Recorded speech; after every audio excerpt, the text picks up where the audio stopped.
গাজার নুসিরাতে ধ্বংসযজ্ঞ চালানো এই মিসাইলটির গায়ে লেখা রয়েছে মেড ইন ইন্ডিয়া। অর্থাৎ এ ধরনের মিসাইল এসেছে ভারত থেকে, আর সেটি গাজাবাসীকে নিশ্চিহ্ন করার লক্ষ্যে ব্যবহার করেছে ইসরায়েল। গত ৬ জুন গাজার নুসিরাতে জাতিসংঘের একটি আশ্রয়কেন্দ্রে বোমা হামলা চালায় ইসরায়েল।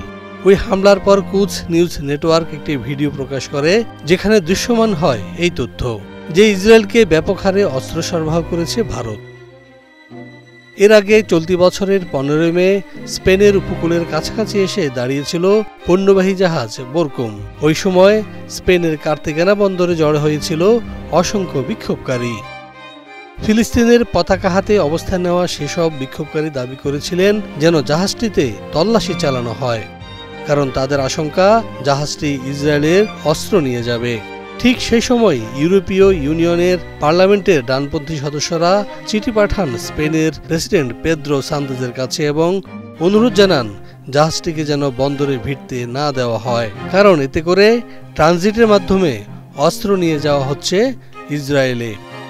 স্পেনের সরকার কোনো ব্যবস্থা নেওয়ার আগেই বোরকুম নামের সেই জাহাজটি সেখান থেকে সরে যায় এবং এটি স্লোভেনিয়ার বন্দর কোপারের দিকে অগ্রসর হয়। জাহাজটি স্পেনের বন্দরে না ভেড়ার পর এক রাজনীতিবিদ জানান তাদের ধারণাই ঠিক ছিল, ওই জাহাজটি অস্ত্র পরিবহন করছিল। এদিকে কাতার ভিত্তিক সংবাদ মাধ্যম আল জাজিরা জানিয়েছে ভারত থেকে এসেছিল বোরকুম নামের জাহাজটি। ভারত থেকে জাহাজটিতে বিস্ফোরক বোঝাই করা হয়েছিল এবং জাহাজটির ইসরায়েলের আসাদ বন্দরে যাওয়ার কথা ছিল, যে বন্দরটি ফিলিস্তিনের অবরুদ্ধ গাজা উপত্যকা থেকে মাত্র ৩০ কিলোমিটার দূরে। আল জাজিরা আরও জানিয়েছে মেরিন ট্র্যাকিং সাইটের তথ্য অনুযায়ী তারা জানতে পেরেছে গত ২ এপ্রিল চেন্নাইয়ে জাহাজটি বিস্ফোরক বোঝাই করা হয় এবং লোহিত সাগর এড়িয়ে এটি আফ্রিকা ঘুরে এরপর যাত্রা করে, কারণ লোহিত সাগরে ইয়েমেনের হুতিরা ইসরায়েলগামী জাহাজে হামলা চালাচ্ছে। এছাড়া এই সংক্রান্ত কিছু নথি এসেছে আল জাজিরার হাতে।